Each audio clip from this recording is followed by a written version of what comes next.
Hey folks, thank you all very much for coming. My name's Todd Buellman from Logic Solutions Group, and I was going to talk to you today about how we feel like FME is a great tool for the oil and gas market. I was kind of kidding earlier talking to somebody else. I thought maybe I'd get booed off the stage by saying oil and gas up here, but apparently there's a lot of it up here, and you guys, a lot of revenue coming through this town with it. We're out of Houston, Texas, no big surprise, but we're doing work for a lot of different companies, and we use FME regularly. So I just wanted to kind of talk to you guys about where we see how it, where it fits, kind of really what the pain is, what the solution is, and what the benefits are, and I'm just going to go through those. If you have any questions, let me know along the way, but probably we'll hold to the end, and then we'll get those answered. Let's get started. Okay, so I already introduced myself briefly, Logic Solutions Group. We focus on geospatial data and technology for the oil and gas sector.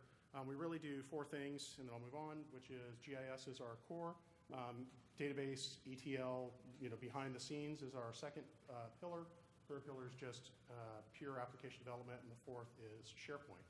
And of course, FME can work on all those fronts, right? And can write to SharePoint. It can, of course, knows GIS very well and can do data work behind the scenes. Okay, so what's the problem with data in the oil and gas space? Well, they're drowning in it. So, of course, oil and gas companies have lots and lots of commercial data.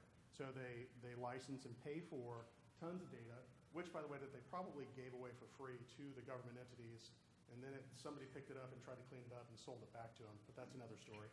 But lots of commercial data that they pay a lot of money for. IHS, Drillinginfo are the two big ones that we see right now, but there's lots of smaller players in there that need to be managed. That data needs to be brought into the company, needs to be cleaned and merged and conflated and be able to make sense for end users. So that's obviously one of the problems in that world. And the size of the data too, right? So what the running joke in oil and gas is we knew big data before there was a name for it. Certainly lots and lots of data in the oil and gas world. Millions and millions of wells if you're really wanting to get the whole IHS data set brought in. And that's just one minor part of the IHS data that a oil and gas company would bring in. On the second bullet, that's really internal data. So not only do you have this mass amount of commercial third-party data you're trying to make sense of and add value to your company, but you've also got to look at all this internal data. Of course, SCADA data, so if you're looking at real-time monitoring and systems on wells or pumps or valves or whatever it is that's out in the field, you might have multiple pieces of information coming off that device per second. And you might have thousands and thousands of wells in the field. So the idea, again, of streaming all that data in, making sense of it, and where's the value of that, that's just another example of large amounts of data that need to be managed inside an oil and gas company. So that's, again, behind, or that's internal data. Then, of course, there's the actual production accounting, land lease management, when are things expiring. If you're looking at subsurface data, you're looking at geology and geophysics, and just the amount of data that oil and gas companies has is just huge. Yes, sir? Sorry, just to interrupt, I don't mean to. Can we use the microphone, please, because we are recording the session? Yes, thank you very much. Thank you. Yep. Normally, I'm loud enough that I don't need a microphone, but my apologies. Thank you. I'm sorry if you couldn't hear me in the back. So great. So again, the problem is drowning in data. It's external commercial data, large, vast volumes. It's internal data, lots of complex data that doesn't exactly fit together necessarily, that people need to make sense of within the companies. So the solution that we've worked for a number of companies on, aggregate, conflate, clean, and enrich your data, and of course report on that data. So I left that bullet off. That's okay. So reporting is, of course, key. So we've worked with companies like BP, Intervest, Seneca Resources, and Ameridev. BP speaks for itself. You guys have all heard of that. Intervest is an interesting company. They're actually one of the largest privately held gas producers in North America. We kind of say that there's a bunch of companies that we work for in this space that are the largest companies you've never heard of. Intervest is really one of those. They operate over 30,000 wells. That's quite a few wells. So you can imagine the amount of data that internally they're gathering, much less external. Seneca Resources is a very big player up in the Marcellus in the Northeast. And then Ameridev is a small player, new player, very nimble. They got $750 million from a capital venture firm to start up, and there's a lot of these new players that we see. They have all their own internal data, but even though they're a small player with like 25 people, they still have to do all this same stuff, which is kind of interesting, right? Because they still want to compete and be able to find out where the leases are expiring and where competition is happening. So they have to buy all that same external data, maybe in a smaller footprint for that data, but still a lot of data. So that's just another example of where FME can come to the rescue. So the problem, the solution, of course, is FME. And I did want to talk about some of the common operators that we see, common operations that we see for energy in the FME space. So tester is used a lot. That's to filter things out if we're rolling through long lists or groups of things and we say we don't really care about these types of entities. Tester is something that we use quite a bit. Esri projector speaks for itself, I sure hope, in terms of operations that we use quite often when we're writing FME jobs, workspaces, workbenches for the oil and gas world. Geometry validators, an important one for us. As we know, a lot of data comes in from different sources. Maybe it's surveyors, maybe it's third-party commercial data. It could be coming from a lot of places, and it may be in different formats. Of course, Esri World likes closed polygons. Well, not everything you get from surveyors are always closed, which of course brings us back to standards, which is a whole other story that all these companies are trying to work with is, can we really apply standards to what we do and to our vendors so that way when data gets to us, it's actually in the proper format. Easy to say, hard to actually do is what we found. So from that perspective, we're using Geometry Validator all the time to make sure that the geometries are correct and that they're closed and that they're clean and that they meet certain basic needs to be able to be absorbed into a Esri Geodatabase, for instance. Zipper, of course, used quite a bit.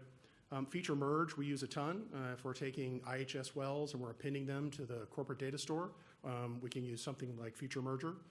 What we have found is that if we're doing a very large merge, that sometimes that we run out of memory if it's all in-memory storage. So we actually have to do things like explicit writers, like partway through a feature merge. So there's kind of some interesting things sometimes you can do with some of the FME calls to make it work for you, whereas it may not work exactly the way you think it's going to work.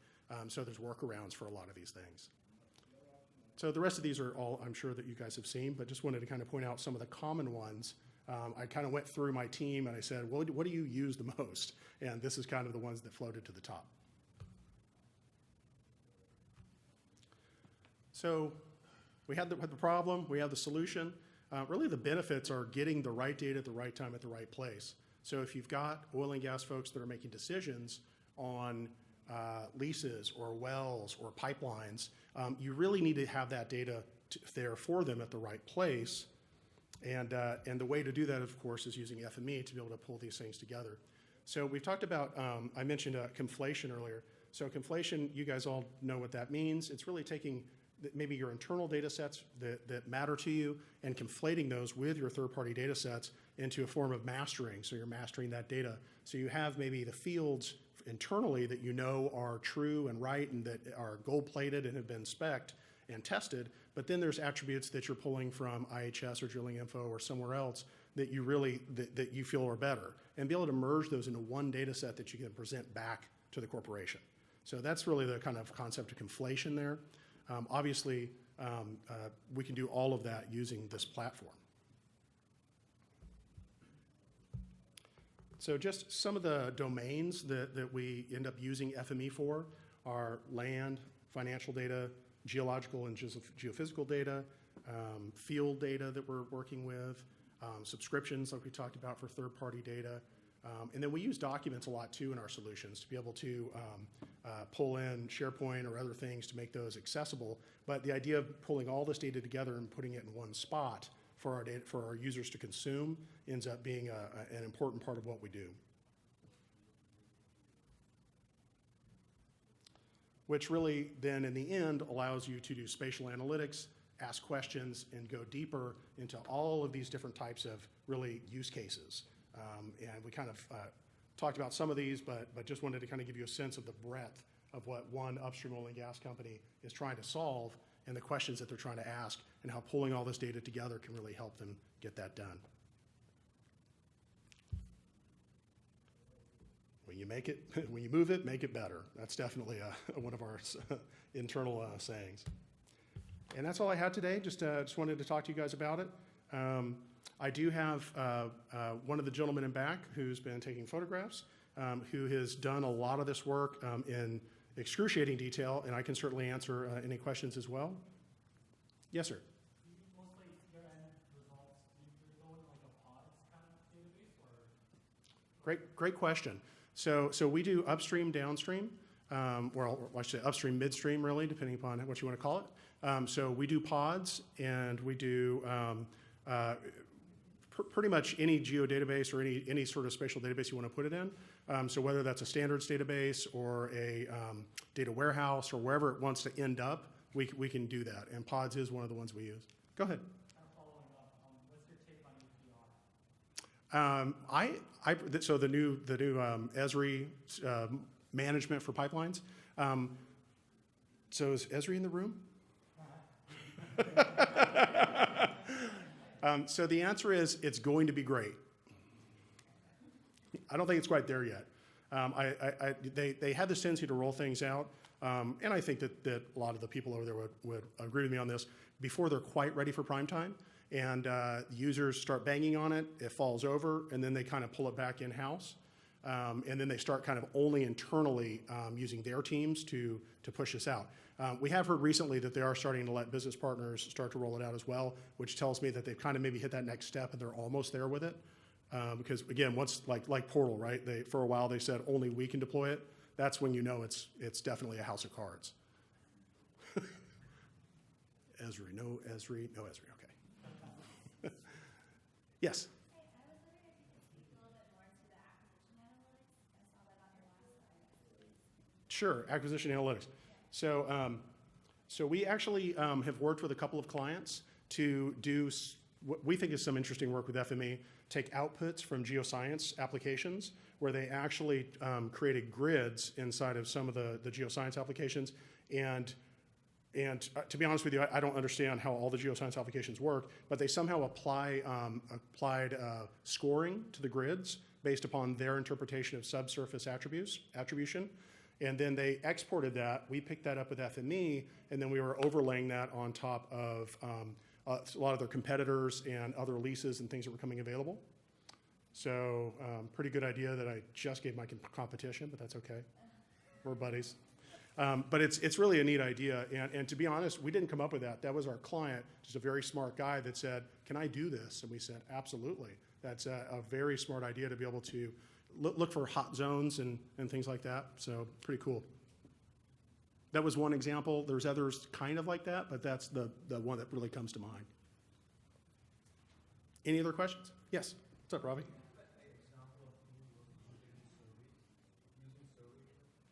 Of using survey data? I don't know. Justin, can I reach out to you on that one? Can I phone a friend? Yeah, I don't believe we've done anything in the survey space directly. The field surveys, that wasn't one that I was part on. Sorry, that would be a question for Sure. So, sorry, I can't answer really clearly on that. I know that we have, we definitely work with survey data, but I don't remember a time recently that we picked up survey data that was dropped off an FTP site and then turned it around and put it into something. I've talked about it a million times to people, but I don't know if we've actually done it. Any other questions? Okay. Thank you. I'd just like to thank Todd for presenting today. We appreciate it. It was very informative. Thank you. Enjoyed it. I would also like to take this little opportunity to encourage others in the audience to consider presenting